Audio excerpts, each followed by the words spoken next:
आज हमने ये जो हमारे पास जो प्रोसेस ऑफ नेचर होते हैं, जिस तरह सोलर इक्लिप्स हो गया, लूनर इक्लिप्स हो गया, रोटेशन हो गया, रेवोल्यूशन हो गया, वेदर वेरिएबल्स हो गए और वेदर वेरिएशंस हो गए, ये चीज आज हमने पढ़नी है। अब हमें कह रहे हैं कि भाई आप बताओ कि डिफरेंशिएट करो सोलर इक्लिप्स और लूनर इक्लिप्स के दरमियान। सबसे पहले हमें पता होना चाहिए कि इक्लिप्स क्या होती है। तो इक्लिप्स को समझने के लिए हमने सबसे पहले ये करना है कि ये क्या होता है कि इक्लिप्स जो होता है वो एक एस्ट्रोनॉमिकल इवेंट होता है, ठीक है, नेचुरली अकरिंग एक एस्ट्रोनॉमिकल इवेंट होता है जब एक एस्ट्रोनॉमिकल ऑब्जेक्ट दूसरे एक एस्ट्रोनॉमिकल ऑब्जेक्ट को क्या कर देता है, ऑब्सक्योर कर देता है या शेड आउट कर देता है, ठीक है। तो उसको हम इक्लिप्स बोलते हैं।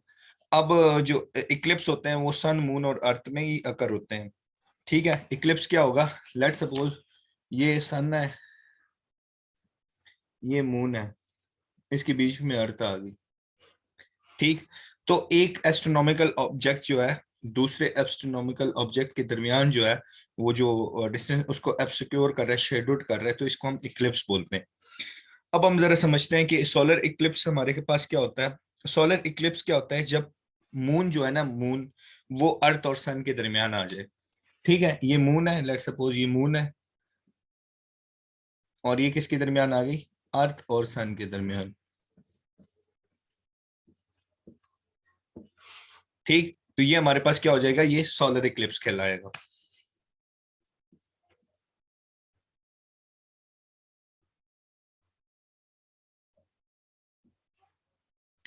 अच्छा जी, अब जो सोलर इक्लिप्स इक्लिप्स जो है, ठीक है, तो इसमें क्या हो जाती है, जो सन की रेज होती हैं वो ब्लॉक्ड हो जाती हैं, ठीक है, और अर्थ तक वो पहुंचती नहीं है, ठीक हो गया। तो ये जो फिनोमेना होता है ना, ये फिनोमेना अकर होता है डे टाइम के दरमियान, डे टाइम मतलब के दौरान ये फिनोमेना अकर होता है।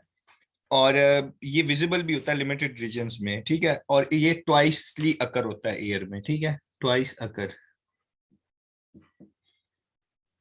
और ये फिनोमेना ड्यूरिंग डे टाइम अकर होता है।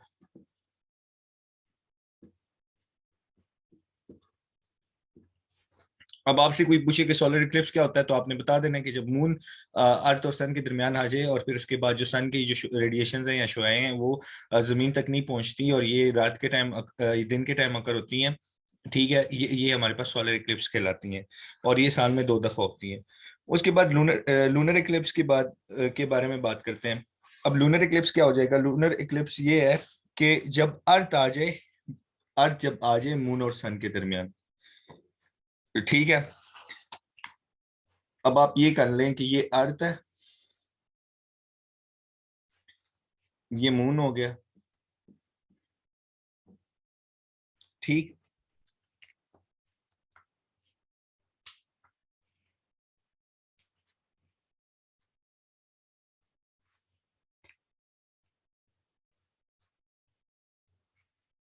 ये अर्थ है, ये मून। अब इस केस में क्या होता है, इस केस में ये है कि जब अर्थ आ जाए मून और सन के दरमियान, वो कौन सी केस होगी, हमारे पास लूनर इक्लिप्स हो जाएगा। और लूनर इक्लिप्स जैसे कि नाम से जाहिर है कि ये हमारे पास क्या होगा, ये नाइट टाइम पे होगा, ठीक हो गया। तो ये क्या करते हैं, जो अर्थ होती है वो शेडो कर देती है किसको, मून को, ठीक है। और कंप्लीटली ये कर देती है, सन की रेडिएशन को कंप्लीटली ब्लॉक कर देती है, ठीक है, कंप्लीटली ये ब्लॉक कर देती है। और ये हम दुनिया में इसको कहीं पर भी देख देख सकते हैं, ठीक है। जो मून होता है उस टाइम पे वो रेड या ऑरेंज कलर का होता है इस केस में। और 3 टाइप्स हैं लूनर और सोलर इक्लिप्स की, एक पार्शियल, एक टोटल है, और एक एनुलर सोलर इक्लिप्स है, या पेनम्ब्रल लूनर इक्लिप्स उसे बोलते हैं। 3 टाइप्स हैं, ठीक है। कौन सी, पार्शियल,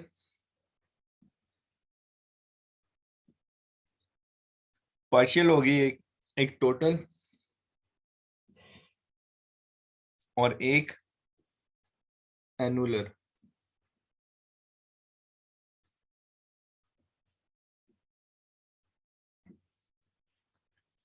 ये हमारे पास 3 टाइप्स हैं किसके, लूनर इक्लिप्स के। अच्छा, अब ये हमारे पास ये एक क्वेश्चन मतलब इस तरह से कवर हो गया कि हमें कोई बता दे कि differentiate between the occurrence of solar and lunar Eclipse. तो अगर आपको इसका ये भी अगर डिफरेंस आप वो लाइन भी नहीं ड्रा करते फिर इस तरह भी लिख लेते हो तब भी ठीक है। अब कहता है कि ये बताएं कि जो हमारे पास इफेक्ट होता है किसका, रोटेशन और रेवोल्यूशन ऑफ अर्थ से जो इफेक्ट प्रोड्यूस होता है वो क्या होता है। अब रोटेशन क्या होती है और रिवोल्यूशन क्या होती है। अब रोटेशन को समझने के लिए ये है कि जो जो अर्थ है ना वो अपने एक्सिस के गिर्द जब घूमेगी, ठीक है, लाइक ये अर्थ है, ये उसके एक्सिस है, आप समझिए। अब ये इसके गिर्द घूम रही है अर्थ, ये हमारे पास क्या है, ये रोटेशन है।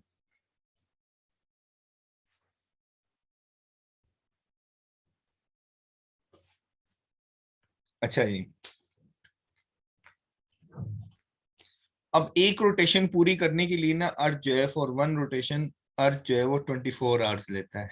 ठीक है, लाइक यहाँ से स्टार्ट हुआ और यहाँ से जाते जाते इस एंड पॉइंट तक पहुंचने में 24 आवर्स लेगा। ये तो हमें पता चला ये क्या है, ये हमारे पास रोटेशन है। और यही रीजन है कि आपको दिन रात चेंज होते हुए नजर आ रहे होते हैं, उसमें ट्रांजिशन हो रही होती है। ठीक है, इसमें ये होता है कि लेट्स सपोज ये धूप है, ठीक है, तो अब ये जो हाफ ग्लोब है ये सन के दरमियान के सन के मतलब सामने आ गया, तो यहाँ पे दिन हो जाएगा। अब जब ये रोटेट करेगा तो फिर ये वाला पोर्शन आ जाएगा, फिर यहाँ पे दिन हो जाएगा, ठीक है, यहाँ पे रात हो जाएगी। तो इस तरह की ट्रांजिशन आकर होती है। तो अर्थ जो है वो टिल्टेड है, ठीक है, तो इस वजह से क्या होता है, टिल्टेड होने की वजह से ये होता है कि डिफरेंस होता है कि दिन और रात, मतलब यूके वगैरह में किस टाइम होता है, या दिन छोटे होते हैं या दिन बड़े होते हैं, दिस एंड दैट, ये वाली बात होती है। इक्वेटर की अगर हम बात करें तो इक्वेटर पे ये होता है कि 12 आवर्स का डे होता है और 12 आवर्स की नाइट होती है। अब इक्वेटर से जिस तरह जैसे जैसे हम दूर जाएंगे ना, तो मतलब ये इक्वेटर है,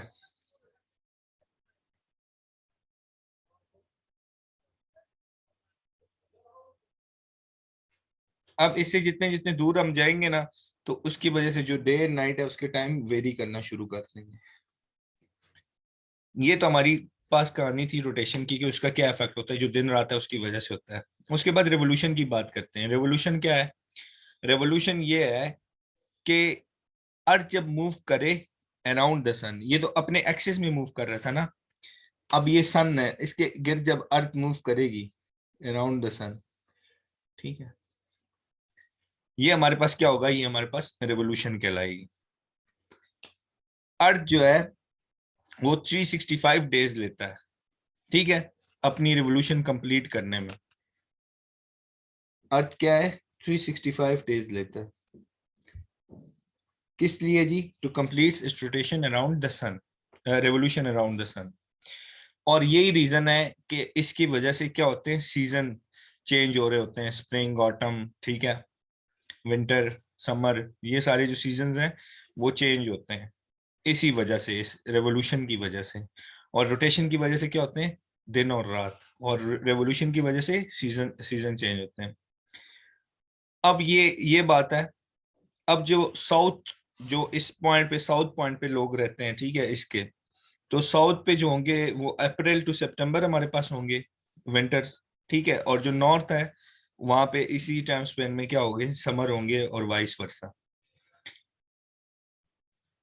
जो रीजन का क्लाइमेट होता है ना वो भी इसी चीज पे डिपेंड करता है, रीजन का क्लाइमेट भी इसी चीज पे डिपेंड करता है।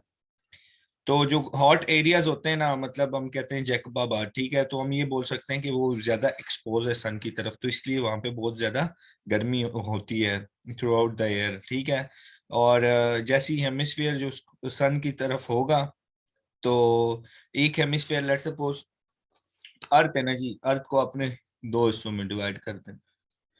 अब लेट्स सपोज ये सन की तरफ एक्सपोज्ड है, तो यहाँ पे क्या होंगे, यहाँ पे समर्स होंगे, और ये जो है ये इतना एक्सपोज नहीं है, टिल्टेड है ना, वो जो ग्लोबल वार्मिंग वाला फिनोमेना है ये टिल्टेड है ना, तो यहाँ पे क्या होंगे, यहाँ पे विंटर्स होंगे। ठीक हो गया। अच्छा जी, ये तो हमारे पास रोटेशन और रिवोल्यूशन के बारे में बात की थी। अच्छा, अब एक और बात है कि मेराज। अब मेराज क्या चीज होती है, व्हाट इज मेराज, और मेराज किस तरह क्रिएट होती है, ठीक है। अब मेराज की को जरा समझते हैं कि मेराज क्या चीज है। ये जो हम कभी कभी गर्मियों की धूप हो रही होती है और हम रोड्स पे जा रहे होते हैं, हमें ऐसे ऐसे फील होता है कि रोड पे कोई पानी खड़ा हुआ है, ठीक है, कि रोड पे कोई पानी खड़ा हुआ है तो उसको हम मिराज बोलते हैं, ठीक है। कभी कभी हमें फील हो रहा होता है कि रोड पे क्या खड़ा हुआ है, पानी खड़ा हुआ है, उसको हम क्या बोलते हैं, मिराज।